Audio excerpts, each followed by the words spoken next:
Hey, what's going on everybody? This is Noble, and today I'm going to be sharing with you my Buster Blader deck profile. So Buster Blader is a really iconic OG boss monster, and it's really cool that he got support, and this isn't anything like super new. Deck's been around for a little bit. I've even profiled it once or twice, but it looks a lot different now. But I am going to be doing another one later down the road, like a Dragon Link engine into it, but I kind of wanted to do just a more pure Buster Blader deck profile, and like I said, it does look different than what I played earlier. But real quick before we get into this, I just want to let you guys know I'm doing another giveaway. We are on the road to 2K, which is absolutely crazy to even hear myself say that. You guys have been absolutely amazing. The support has been phenomenal. I absolutely love you guys, so I just wanted to give back. I'm going to be giving away this mat that Omega Mats graciously gave to me. This Infernoble mat has Roland, Emperor Charles, and Immortal Phoenix Gearfree. I can never remember his name, but this bad boy right here. Super easy to enter into this giveaway. All you have to do is be a subscriber. Make sure you're a subscriber. I'm not going to give this to someone who is not subscribed. Make sure your settings are also public on that, because I will be checking. I promise you. I'll be picking the winner on Sunday. Give this video a thumbs up, and then let me know down in the comments below what is your favorite pyro deck or fire-based deck, I guess I can say. I'm not even really sure what mine are. I really love the Infernoble Knights. I couldn't really say, but I'd love to hear what yours are. And also, when you do that, it also gives me more deck ideas. If you guys say something that I haven't really thought about, I'm like, hey, that's a deck profile I can do. So it really helps everyone out, and it lets you enter into this awesome giveaway if you want to. If you want a playmat like this for yourself, not this one because I'm going to be giving this one away, but if you want to order a different one, like a custom one, make sure you use my code NobleChaos10 at Omega Mats at checkout. It gets you 10% off your entire order, and it also helps out the channel, so it's a win-win. So without further ado, guys, let's get into this. So what better way to start off a deck profile than with some controversial ratios? So I'm running double Buster Blader, the OG, and then double the not OG one, the Destruction Swordsman. So I've seen this really been argued online a ton. And I kind of get both sides. A lot of people like just this one has the effects better. And some people run 3 of this one and 1 of this one. Some people run 3 of this one and 1 of this one. I'm kind of split in the middle. I run 2 and 2. If you'd rather move these ratios around a little bit, you could do that. For the Destruction Buster Whelp stuff, I'm running double of the Dragon Buster Destruction Sword, the beautiful ultra rare. For those of you who don't know what this one does, literally you can equip this to a monster, and especially in this deck, you can equip it specifically to a Buster Blader you control, and it locks your opponent out of the extra deck. Wow, eyes are really cool in that angle. Good grief. I'm also running triple of the Buster Whelp of the Destruction Swordsman. So what this bad boy does, he's a tuner of the deck, level 1 tuner. When this card is normal summon, you can add a Destruction Sword card from your deck to your hand, except another copy of this card, which is really amazing. And then you can only use one of the following effects per turn. Only once that turn, you can tribute this card, special summon 1 Buster Blader monster from your hand or graveyard. Or if this card is in your graveyard, you control Buster Blader, you can discard 1 Destruction Sword card, special summon this card. And I'm also running 1 of the Wizard Buster Destruction Sword, because this is a Buster Blader deck. This is the lesser known one, but basically what this one does is when it is equipped to a monster, it locks your opponent out of, they can't activate monster effects from the graveyard, is what this one does. So this one is cool because a lot of things activate from the graveyard these days. So this is actually a really helpful card to have. It can kind of just be like the nail in the coffin, the finishing touch, when you have a bunch of the locks going on too. So I'm also playing triple Tinny Spirit Adhara. This one's really cool in this deck because it's just a tuner that's easy to get out into the field.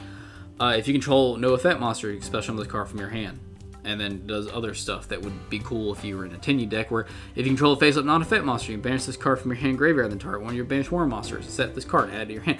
But it's just really cool because this is a tuner, it's easy to get out into the field. That's what this is. And I'm also running double Galaxy Dragon as well. So this one's really cool. I love this card. What this one does is it's essentially a level 4 boss monster in this deck. This card can only attack dragon-type monsters if this card battles a dragon-type monster. This card gains 1,000 attack during the damage step only. Also negate that monster's effects during each battle phase as long as this card remains face up on the field. And you might be saying, hey Noble, are you dumb? Because this says it literally gains this. You can only attack dragon-type monsters with this card. So what if I'm playing a Dark Magician deck? Or if I'm playing Eldritch or something? Yeah, you know what? You're right. But that's not really a problem too much, and we'll kind of get to that a little bit later on. Okay, so moving into the spells, yeah, that's it for the monsters. Super low monster count. If you wanted to throw in Ash or some hand traps, you could totally do that. So the spells, I'm running double Destruction Swordsman Fusion. This card is like really essential to the deck. It's super searchable as well. And because of that, I see a lot of people playing it at 1, and that's fine if you'd rather do that. Me personally, I've had this thing banished from the graveyard on turn 1, and it hurt my heart. So I like playing at least 2 to kind of have a contingency plan. But it's a quick play spell, and it's like the built-in polymerization for the deck, just a way better one. Where you fusion summon a fusion monster that lists Buster Blader as its material from your extra deck. Use a monster from your hand or either side of the field as materials, which is really cool. And if this card is in your graveyard, you can send 1 card from your hand in the graveyard and add this card to your hand. You can only use each effect of Destruction Swordsman Fusion per turn, so that graveyard recursion is really nice. I'm running a Monster Reborn because it's an absolutely amazing card. Same for Foolish Burial, absolutely amazing. 1 for 1 just kind of helps get into the, I can't remember his name, the Buster Whelp.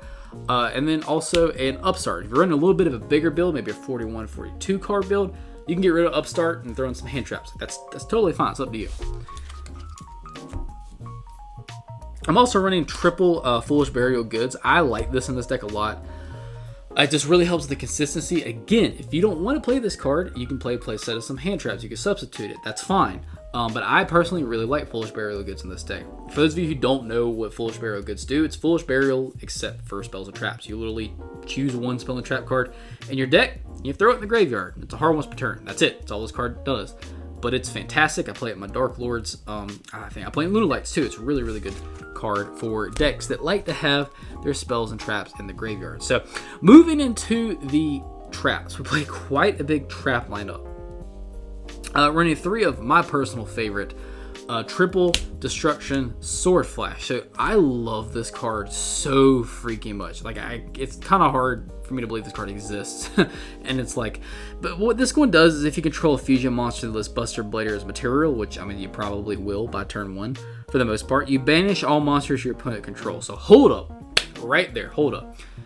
This thing is non-targeting, non-destruction, not just removal, board wipe. This mug banishes all monsters your opponent controls. That is fantastic. But then it goes on to say when a card or effect is activated that targets a Buster Blader monster or monsters you control, except during the damage step, you can banish this card from your graveyard.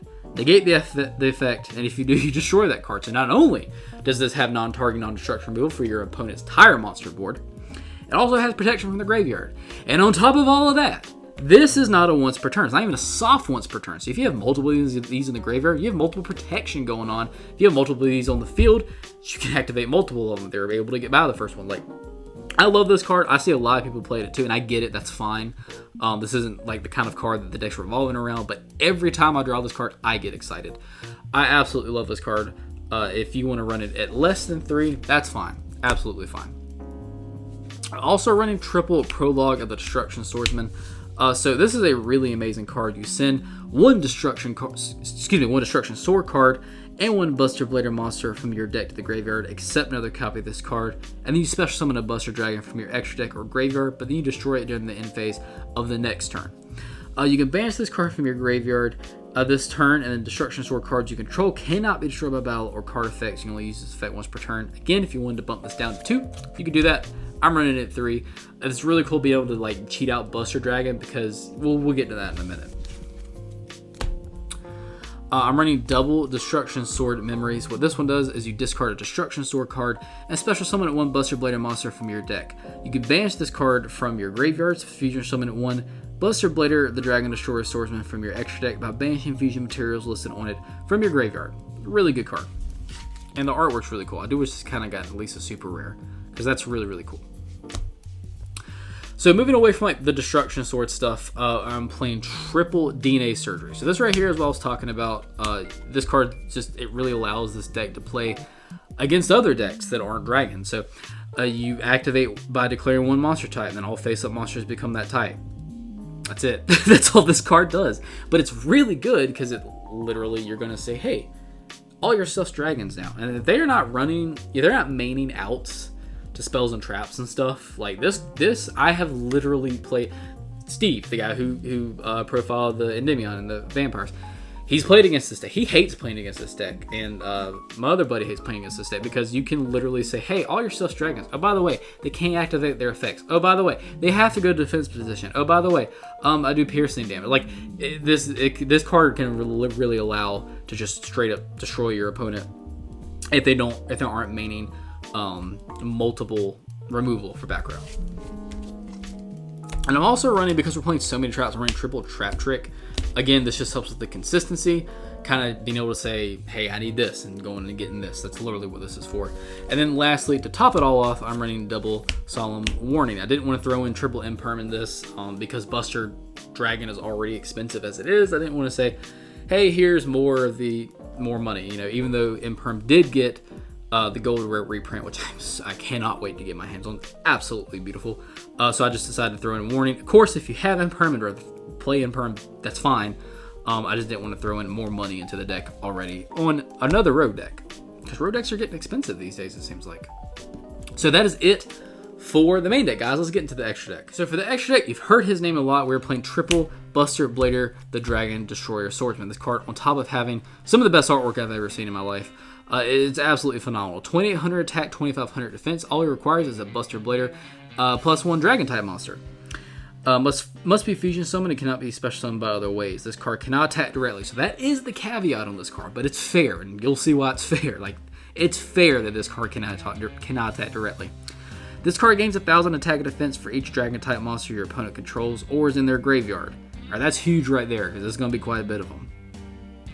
Change all Dragon type monsters your opponent controls to defense position. Also, Dragon type monsters in your opponent's possession cannot activate their effects. If this card attacks a defense position monster, inflict piercing damage to your opponent. So, like I said, when you have DNA surgery, you say, hey, all your stuff is dragons now. So when your opponent summons something, it hits the board, it can't activate its effects, it goes to the defense position. That's literally what happens. And like I said, if they're not meaning an out to DNA surgery, I mean, that's game pretty much. Like, this card, it really shuts them down. Like, and then you're just attacking for piercing. Like, it's fair that this card can't attack directly. Like, I get it. It's cool. This card is absolutely beautiful. And this did get the gold lettering reprint, I believe, in the maximum gold, which, again, can't wait to get my hands on. So, something that is, like I said, expensive. So, I'm playing double Buster Dragon. This card's just gone up a ton. I think it's sitting at like $38 now or something like that, which sucks. There's always that one card in a rogue deck that's super expensive. Like, it seems like these days at least. So that trap card that we were talking about earlier that cheats out Buster Dragon, you might be wondering why that's so good. So what Buster Dragon does is basically a walk-in DNA surgery. All monsters your opponent controls become Dragon type. Once per turn, if you do not control a Buster Blader monster, you can target one Buster Blader in your graveyard, special summon it. Once per turn during your opponent's turn, keep that in mind, that's really, really cool.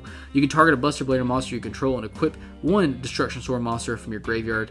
And this is a quick effect on top of all that, which is awesome. So literally, you can cheat out a walk-in DNA surgery with some cool effects. And a lot of times, all you'll need is just that little bit amount of time just to stop. If they were able to get it out to your DNA surgery, you know, you can just cheat out Buster Dragon, and all of a sudden their stuff is defense position. Their stuff can't activate their effects if you have the big boy out in the field. So a lot of times that's all you need to win. And again, like I said, this card is expensive, and I do hate that. Hopefully, it will get reprinted soon. I don't think it got reprinted in the maximum gold. I'm playing one High Speedroid Chenbara, one Scarlet Red Dragon Archfiend, and one Hot Red Dragon Archfiend Abyss, and then also one Borload Savage. This is all super flexible. If you'd rather swap out something for something else, you can do that. For the links, I'm playing double Buster Welt the Destruction Swordsman. People were really harping on me last time for not running this, and I honestly totally forgot. I completely forgot to put this in the deck. Like, it wasn't intentional, I just forgot all about it. So I made sure to put it in this time, because it's a really great card. It's a link 2, it just requires 2 monsters. If this card is link summoned, you can send a Destruction Sword card from your deck to the graveyard. Then, you can special summon a Buster Blader monster from your hand, which is amazing. At the end of your battle phase, if your opponent controls no monsters, you can target one Buster Blader monster you control that did not declare an attack this turn and inflict damage to your opponent equal to that monster's attack. So it kind of circumvents the whole of the big boy not being able to attack directly the Destruction Swordsman. It kind of circumvents that completely, basically burning for it.